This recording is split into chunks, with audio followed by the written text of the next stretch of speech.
Boa noite, irmãos queridos. Hoje, dia 28 de 1 de 2024, agora são 18 horas e 33 minutos. Quem fala aqui é o pastor Hélio Piovesan, da Igreja Evangélica de Interlagos. Estamos aqui, então, perto do autódromo. Aliás, hoje teve muita movimentação, muito barulho no autódromo aqui, nós ficamos ouvindo aqui, né?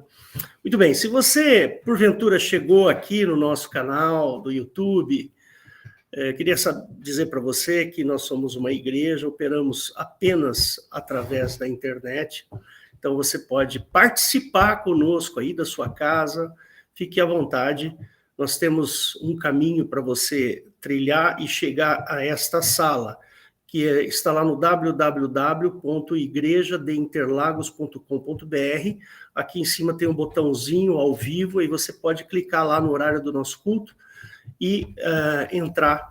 A gente só pede para que você entre com a câmera e o microfone desligados. E caso você tenha dúvidas ou queira falar alguma coisa, você pode também lá, tem um canal que é o faleconosco.com.br, @faleconosco, faleconosco, @igrejadeinterlagos.com.br. Agora eu acertei, tá bom? Você pode entrar lá, fazer perguntas, ou mesmo no celular, lá está o meu celular, você pode entrar lá pelo WhatsApp também. Temos também o Instagram e o Facebook, que você pode entrar lá também, tá? Todos os nossos cultos são gravados, tá bom?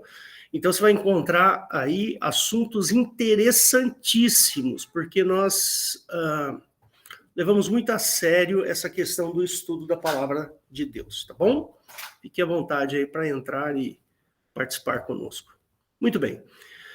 Hoje eu vou falar a segunda parte. Lembra que no domingo passado eu preguei sobre a vinda súbita do reino de Deus. Lá eu falei de uma maneira mais emocional. E eu queria falar agora de uma maneira mais direta ao teu coração. Tá bom? Então, vamos ler dois textos aqui para que a gente possa discorrer e falar sobre ele, tá bom? Eu só entrar aqui. Vamos primeiro, então, em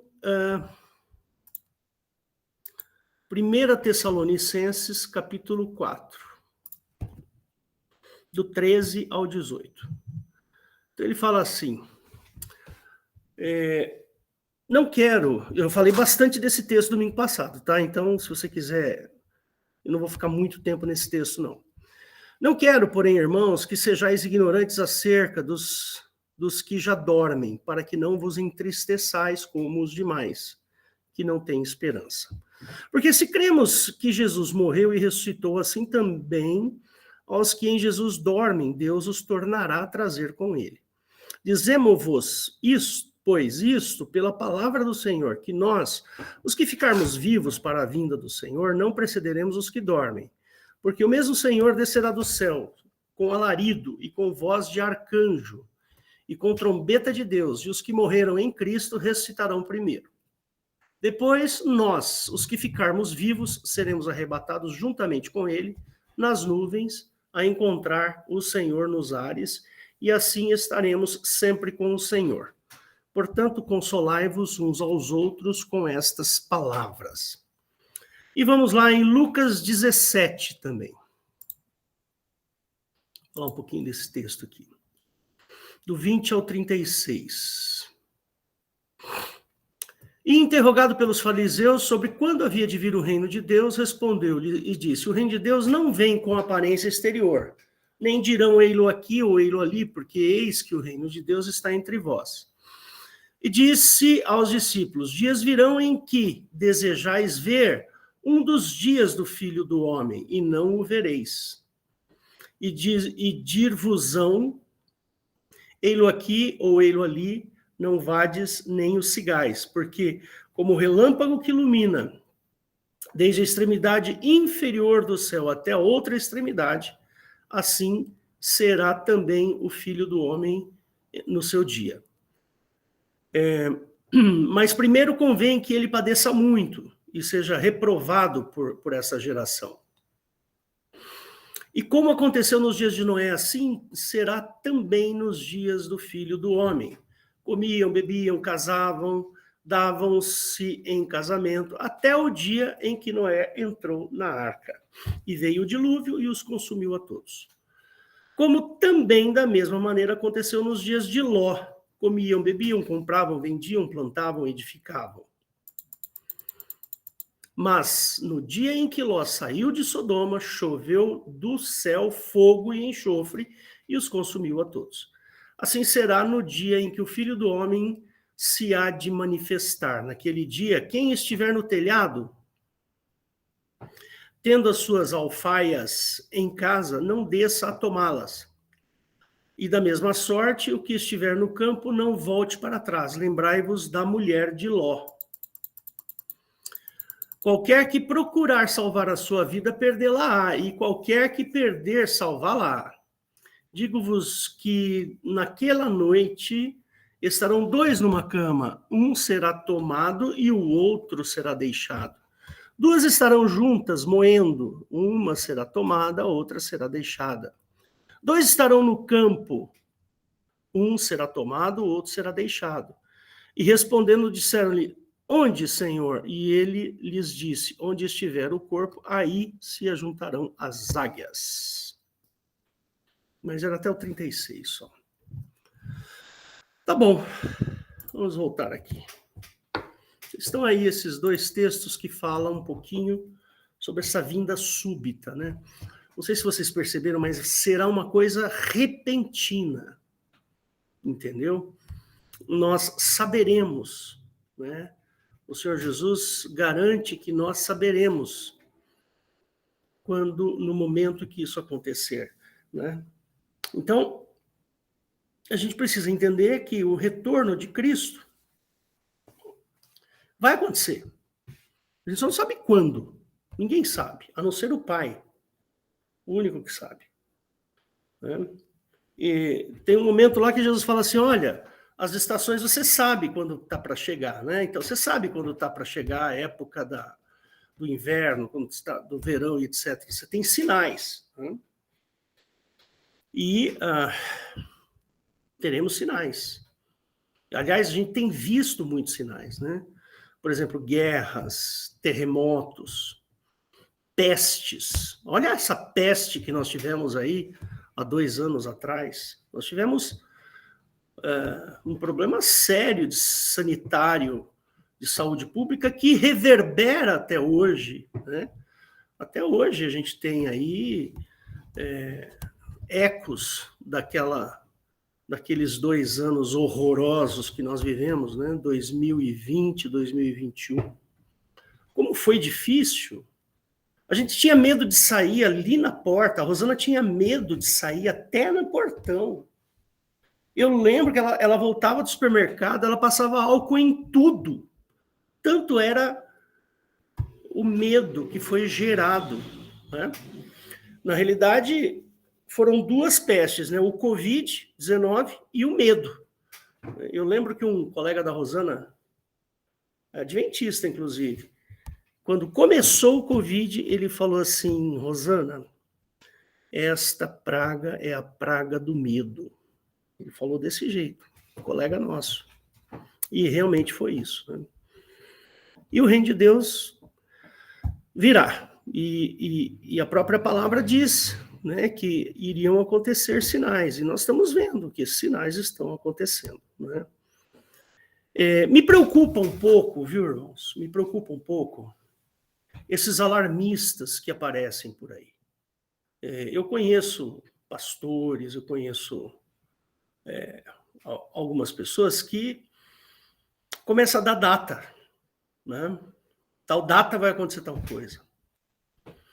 Eu sou um pouco cético, né, com relação a isso, sabe? Eu acho que nós temos que cuidar do agora, que é o que eu vou fazer hoje. Nós vamos cuidar deste momento. Nós vamos cuidar da nossa vida agora, não na frente. Nós não vamos ficar com medo do que vai acontecer, não. Eu achei maravilhosa a palavra do pastor Weber na introdução desse culto. Não foi gravado, mas eu vou dar uma palhinha para você. Ele falou assim, Paulo, ele achava vantagem morrer. E é verdade.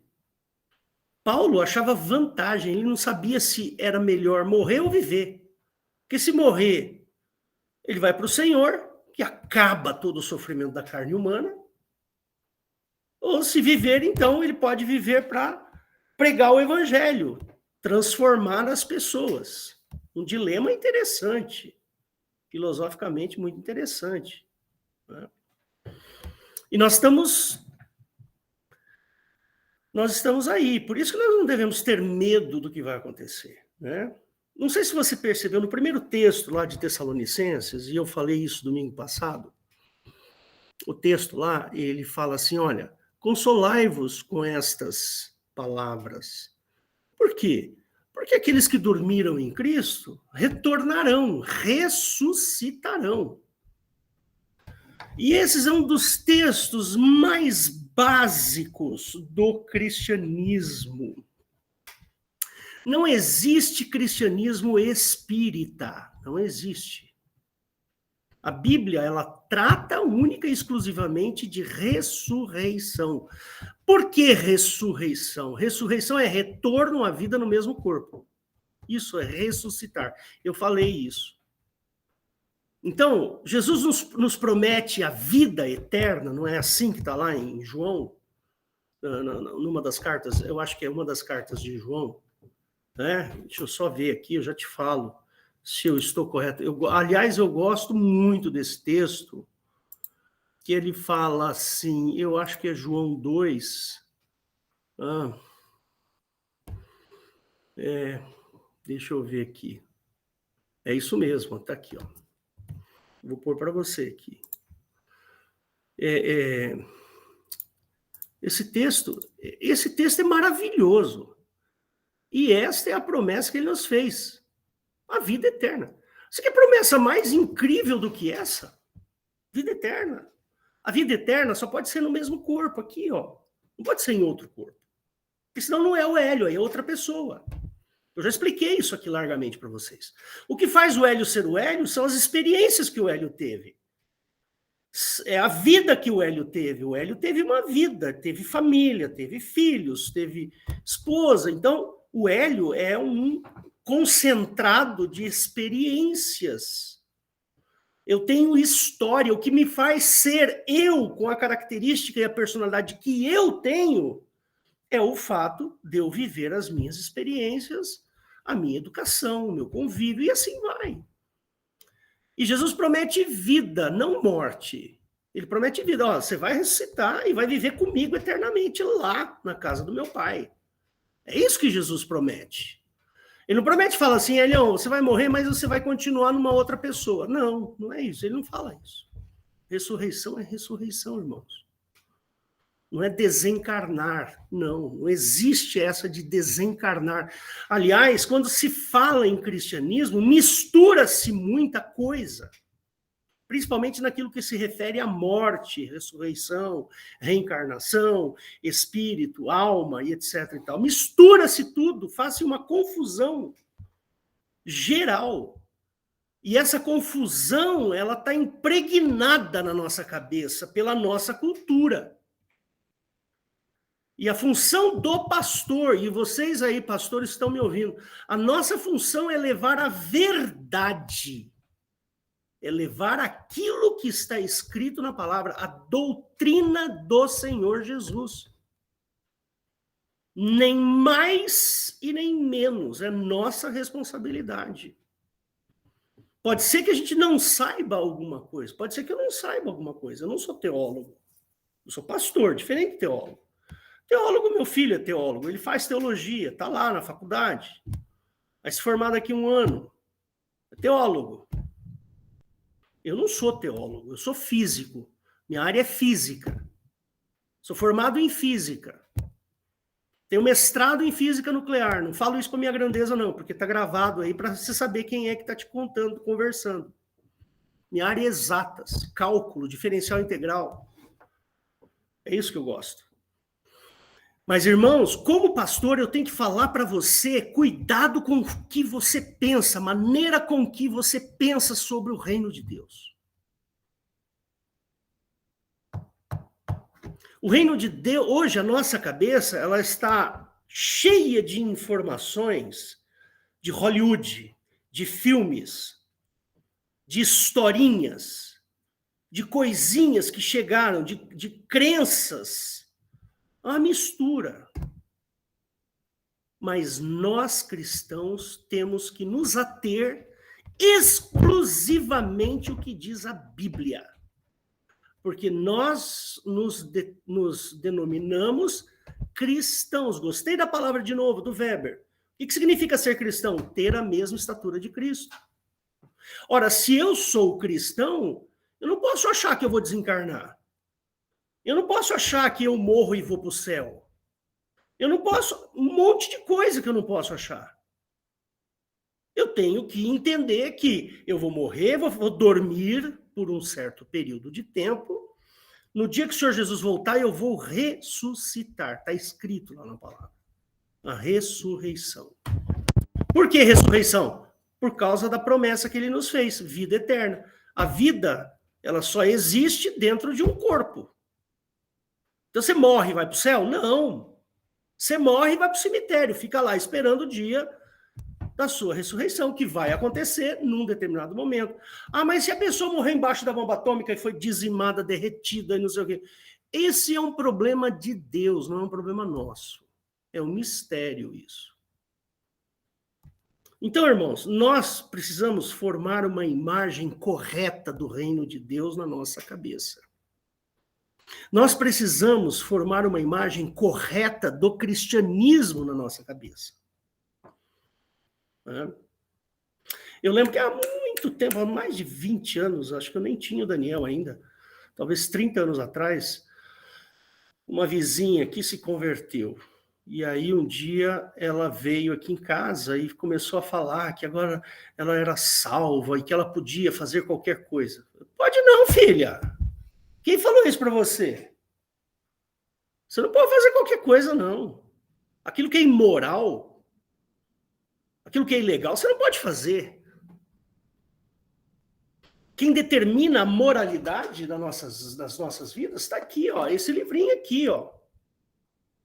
Isso, ele que determina a moral, a minha moral. Esse é o instrumento balizador da minha vida. Não o que fala aí um pastor, que nem o Weber falou agora há pouco. Estava uma discussão lá entre um pastor LGBTQIA+, e um pastor contrário a isso. Meu Deus do céu, só falaram besteira, os dois. Foi uma discussão desnecessária. Não consegui ouvir 5 minutos. Então, irmãos, eu quero formar em você a imagem correta do cristianismo. Eu quero formar em você a imagem correta do reino de Deus. O reino de Deus virá subitamente. Subitamente, que é o que nós vimos aí.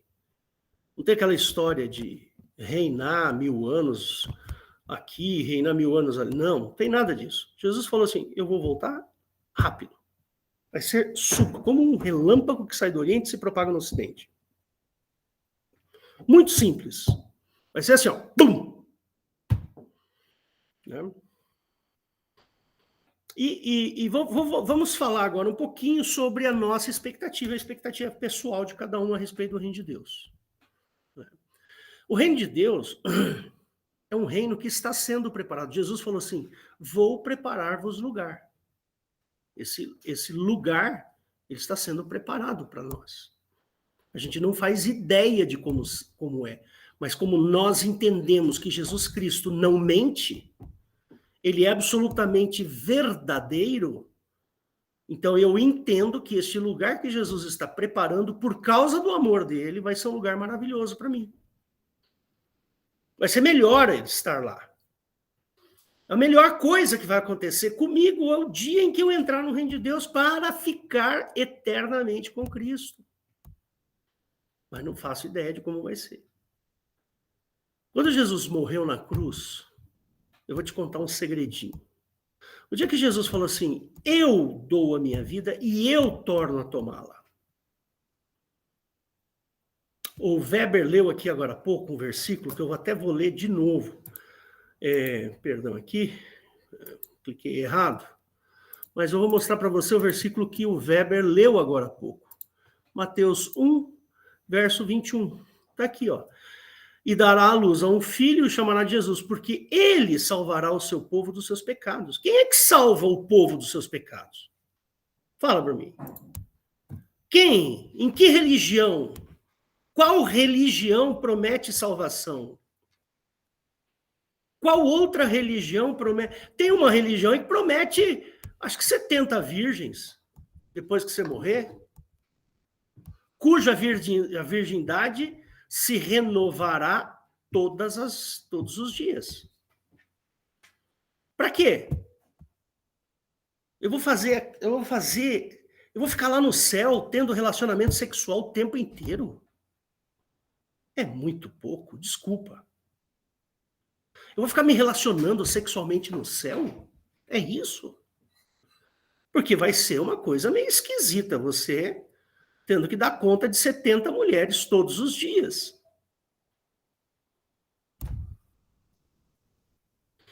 Eu acho meio esquisito isso daí. A gente já tem que lutar aqui contra desejos que nos perturbam às vezes. Aí eu vou ter esses mesmos desejos lá no céu?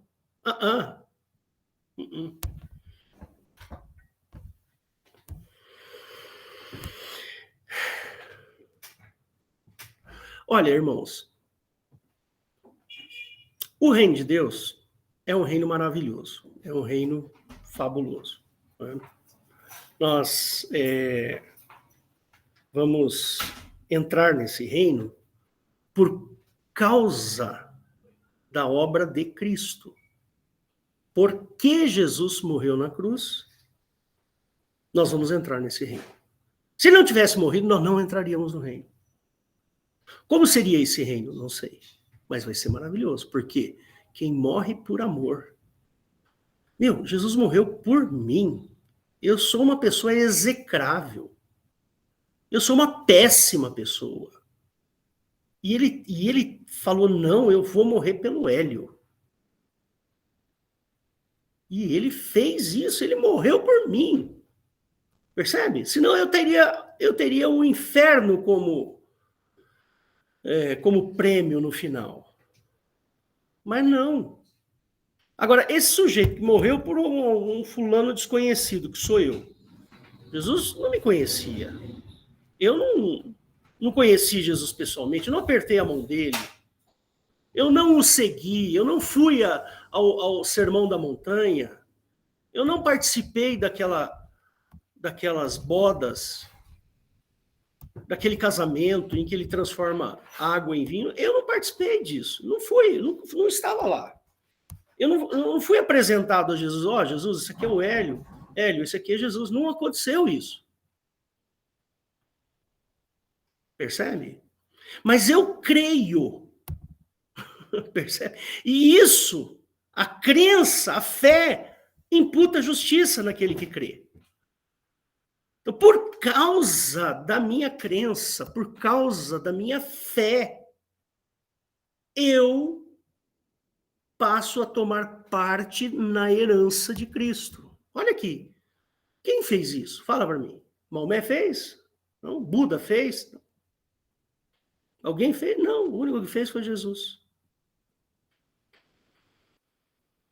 Então, por isso que a gente precisa estar convencido das coisas do cristianismo. Quanto mais a gente conhece as coisas do cristianismo, mais a nossa fé aumenta. Aliás, não sou eu quem diz isso. A própria Bíblia fala que a fé vem pelo ouvir, o ouvir pela palavra de Deus. Ou seja, se eu ouço a palavra de Deus, ou seja, se eu olho, se eu pesquiso, se eu busco, se eu oro, então a minha fé aumentará.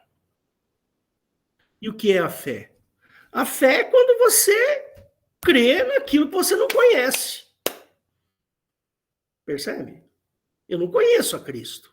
Fisicamente, não. Né? O próprio Jesus falou assim, olha, bem-aventurado aqueles que não viram e creram. Olha que interessante. Mas vamos lá, continuando. Para a gente se convencer do reino de Deus, é necessário nós nos empenharmos. Este empenho é seu. Entendeu? O empenho em conhecer o reino de Deus é seu. O mérito para que o reino de Deus se abra para você é de Cristo. Deu para entender? Ficou claro isso? Hã?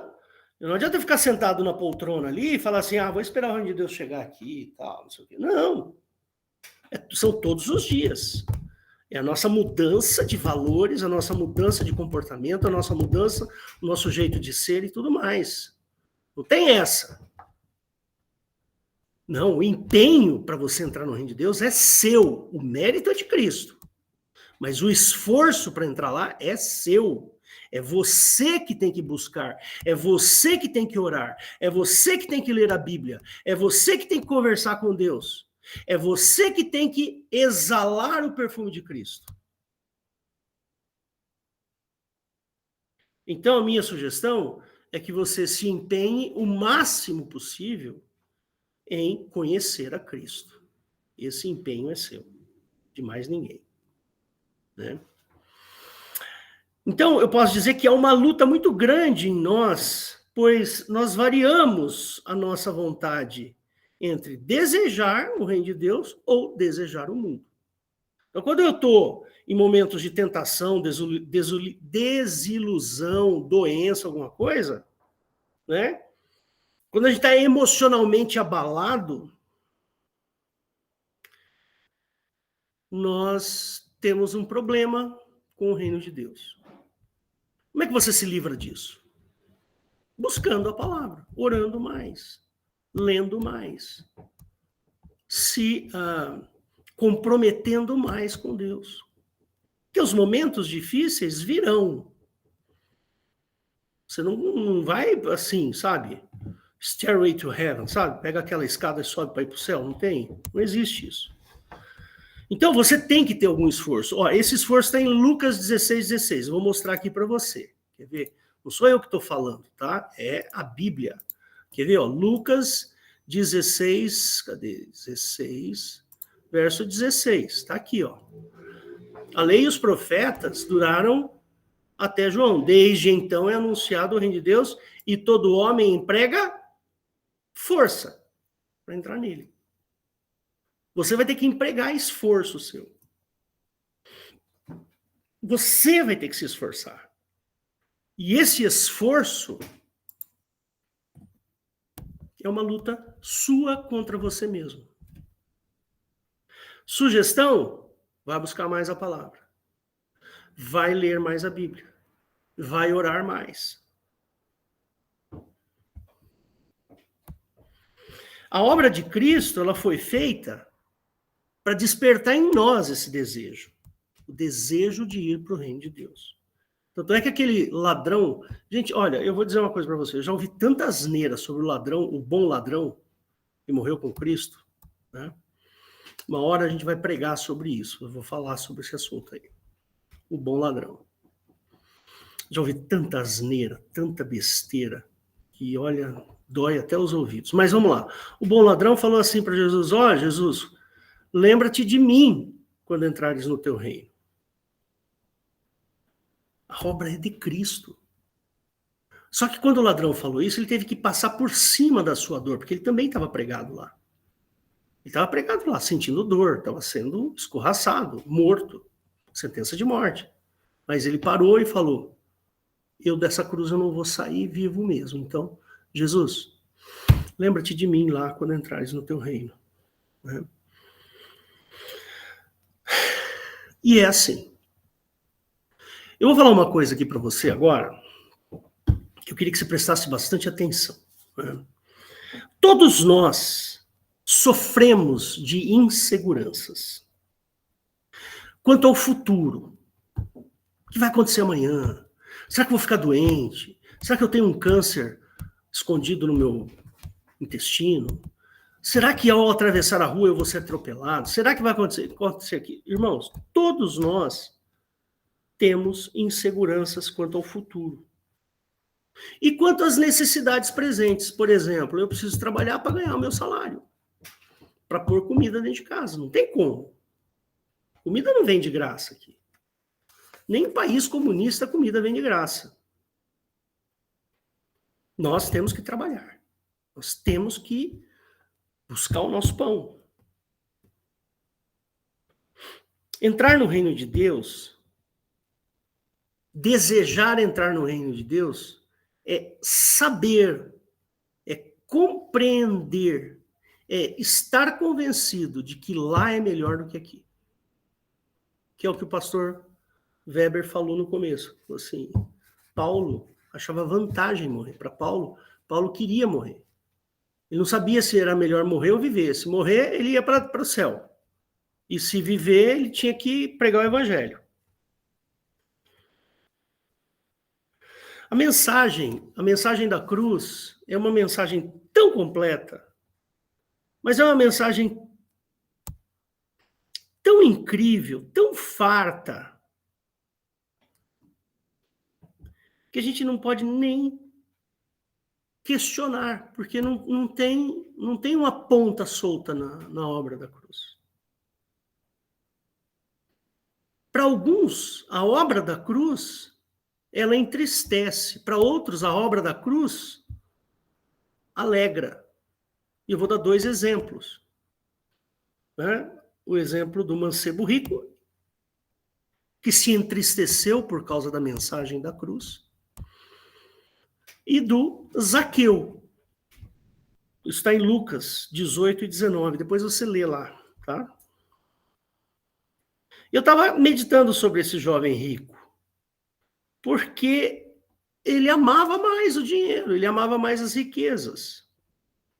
Lembra que Jesus falou assim, é mais fácil um camelo passar pelo fundo da agulha do que um rico entrar no reino de Deus. Ele não está dizendo que os ricos não vão para o reino de Deus, está dizendo que é difícil. Está dizendo que só que é difícil, é muito difícil. E já ouvi falar muita coisa sobre agulha aí, né? Tinha uma portinha lá no templo que se chamava Porta da Agulha. Então pode ser, e não passava camelo ali, porque era uma porta muito estreita. Então tem várias versões aí, né? O fundo da agulha é só uma alegoria para ilustrar a dificuldade que as riquezas podem fazer conosco, né? É uma alegoria só, apenas. Cuidado, aquele que é rico. Aquele que é rico tem que tomar cuidado, porque senão a sua riqueza pode barrar a sua entrada no reino de Deus. Né? Jesus, se você ler lá Lucas 18, 19, você vai perceber assim, que Jesus falou de um jeito para o mancebo, e Jesus falou de outro jeito para o Zaqueu. Ele usou 2 formas de abordagem com esses 2. Porque Jesus conhecia o coração do rico, do jovem rico, que ele não se desprenderia das suas riquezas. E Jesus sabia que a curiosidade de Zaqueu era tão grande que o coração dele poderia ser modificado, e foi o que aconteceu. Interessante isso aí, né? Então, queridos, o que eu tenho para dizer para vocês é que o reino de Deus virá de maneira súbita, sem aviso, como um relâmpago. Jesus nos adverte em várias alegorias sobre a vinda do reino. Veja aí as 10 virgens, né? Não temos dúvidas se virá o reino, mas quando virá, ninguém sabe, a não ser o Pai. E a partir de agora, nesses 10 minutos finais aqui, eu quero dar algumas dicas para você mexer aqui, ó, nos parafusos da sua cabeça, para que você possa ficar esperto e melhorar a sua vida espiritual e melhorar a sua condição de aspirante ao reino de Deus. Tá, ok? Então vamos lá. Muitas coisas nos deixam duvidosos quanto à nossa posição no reino de Deus. Destas devemos agir com sabedoria. Algumas são fontes de insegurança e algumas delas são. 2 pontos. Então veja só. Não se sinta preterido por não ter dinheiro, por exemplo. Não se sinta preterido. Por quê? Porque o dinheiro, o amor ao dinheiro é a raiz de todos os males. Ah, nos faz falta, a gente trabalha. Pronto, acabou. Isso é o suficiente. Se tendes com que... como é que fala esse versículo? Com o que comer e com o que se cobrir, estejais vós com isto contentes.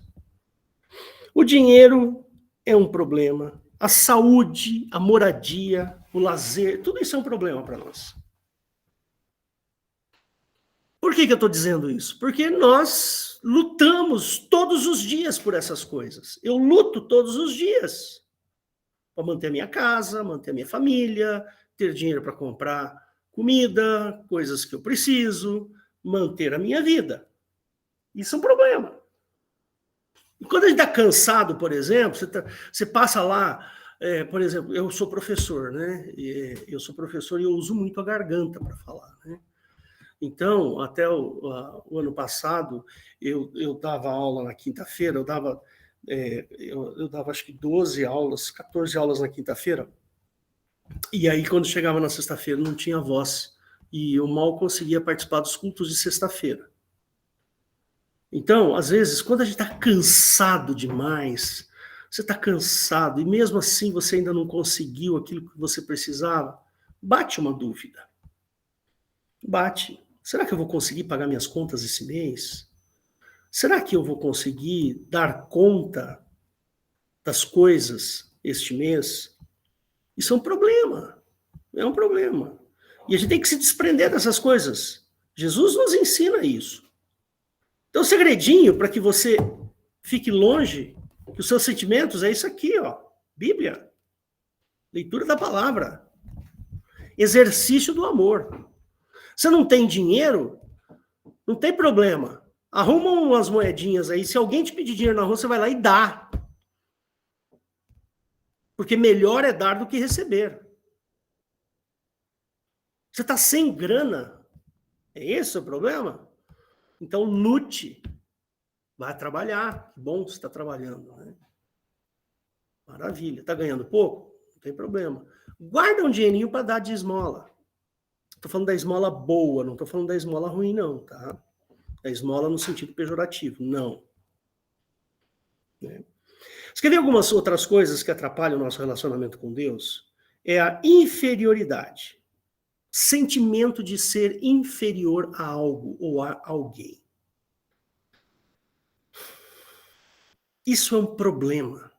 Você tem que lutar contra isso. Você não é inferior. Jesus nos coloca a todos no mesmo nível. Todos somos herdeiros e co-herdeiros com Cristo. Não existe um Hélio, porque ele é pastor, ele é melhor do que o Serginho, por exemplo. Não existe isso. Serginho, só estou usando o seu nome aqui porque foi o primeiro que eu li na lista aqui. Tá? Pelo amor de Deus. Não existe inferioridade. Não existe. Para de pensar que você é menos do que alguém. Ninguém é menos que ninguém. É porque eu sou pastor que eu sou melhor. De jeito nenhum. Muito pelo contrário. Minha responsabilidade é maior. Quer ver um outro sentimento que atrapalha o reino de Deus? É o orgulho. Eu não estou falando daquele orgulho. O meu filho se formou em direito. Eu estou tão orgulhoso. Não é esse orgulho que eu estou falando. Esse orgulho que eu estou falando é, puxa, eu estou tão feliz, eu estou tão bom que o meu filho fez, me sinto completo. É diferente daquele orgulho que você se acha maravilhoso, então você se acha bom, superior, maravilhoso e despreza os outros. Sabe, irmãos, uma coisa eu aprendi durante a minha vida. Ninguém é melhor que ninguém. Vou dar um exemplo de como eu ajo. Por exemplo, vou dar um exemplo bem simples, né? Você vai no restaurante comer, né? Sei lá, você vai lá no restaurante comer uma pizza, tal, não sei o quê, você gostou da pizza, tal, ficou bom? Meu, fala pro garçom, fala, olha, que pizza boa. Agradeça o rapaz lá que fez a pizza para mim, por favor, porque ele fez uma pizza muito boa. Não custa fazer esse tipo de coisa. Não é porque eu tô lá pagando, eu tenho direito. Não. De jeito nenhum. Vai lá, ô fulano, puxa, que comida boa que você fez aqui, viu? Ó, sensacional. Isso é ótimo. Você não está falando que você é melhor. Você está dando valor para aquela pessoa. Falando, puxa vida, você fez uma coisa tão gostosa que eu comi, tá ótimo. Orgulho é terrível. Eu tenho um carro bom. Meu carro é uma Mercedes-Benz. Eu sou eu que... Você não é nada, meu bem. Nada. Você está em tempo de se preparar para a vinda do reino de Deus. Dá tempo. Não importa o que você fez na vida. Não importa o que você fez, mas dá tempo. Você tem tempo ainda. Então ajusta a sua vida. Ajusta o que você pensa. Convença-se do evangelho todos os dias. Faça esse exercício. Leia a Bíblia e fala: Senhor, obrigado por essas palavras. Senhor, obrigado pela tua cruz. Obrigado pela tua obra.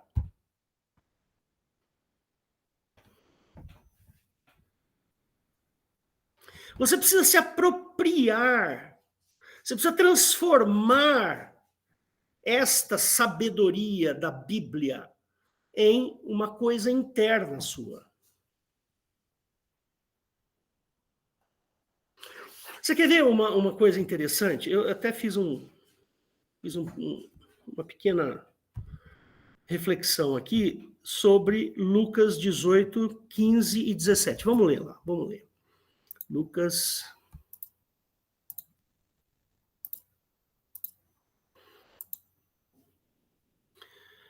18.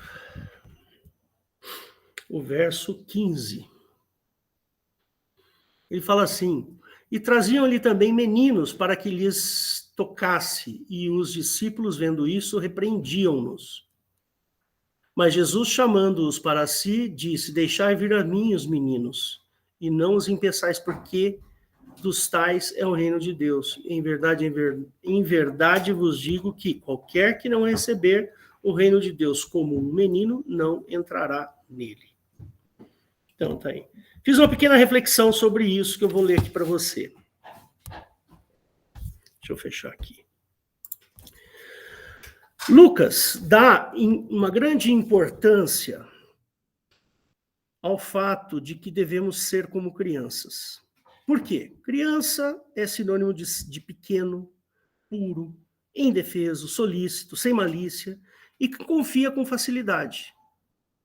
Criança tem facilidade de amar, perdoar, esquecer ofensas, arrepender-se.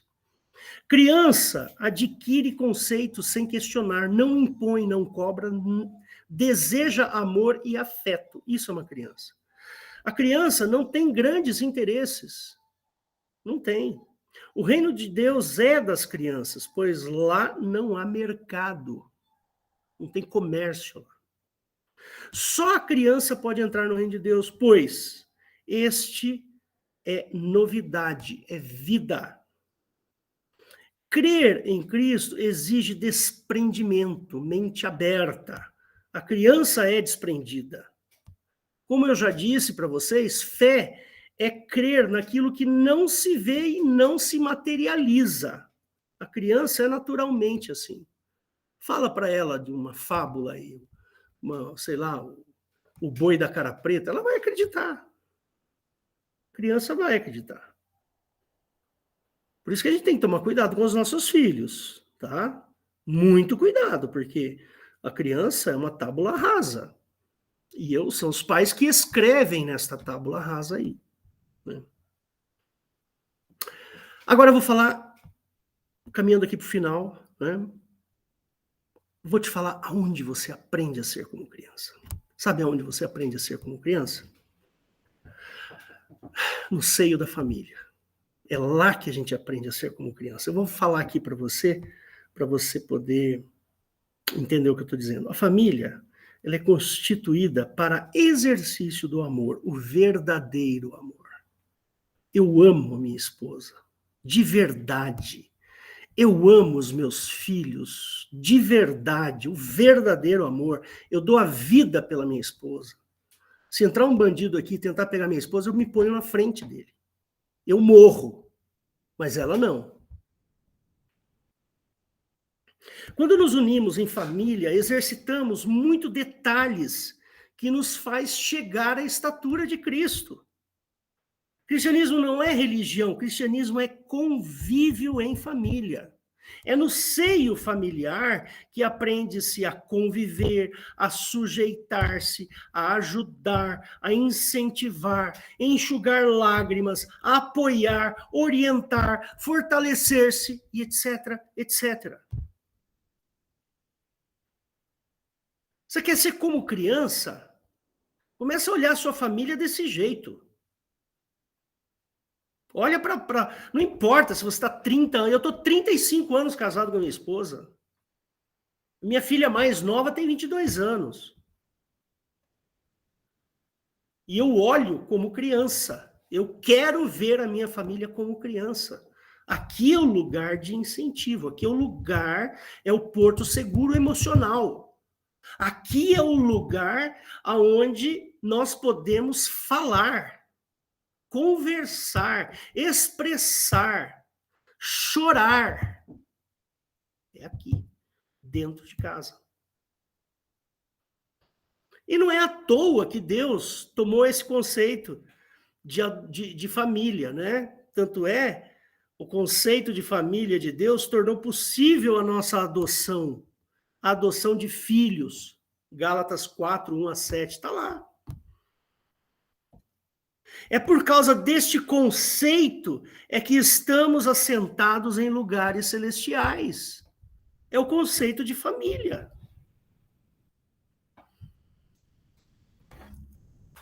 Então, meus irmãos, esse é o reino de Deus. O reino de Deus vai vir subitamente. E você, eu tenho uma notícia boa para te dar. Você tem tempo para melhorar a sua vida. Você tem tempo de se ajoelhar e buscar a Deus e pedir perdão e pedir que Deus invada o seu coração, que encha a sua casa de bênçãos. Não importa o que você fez. Dá tempo de fazer isso. Arrependa-se. Arrependa-se do seu passado. Queria deixar essa mensagem aqui para vocês hoje e eu espero ter contribuído para a sua vida espiritual. Tá certo? Queria que você fechasse os olhos. Vou fazer uma pequena oração, ainda que você esteja vendo a gravação. Não importa. Não importa. Fecha seus olhos que eu vou orar.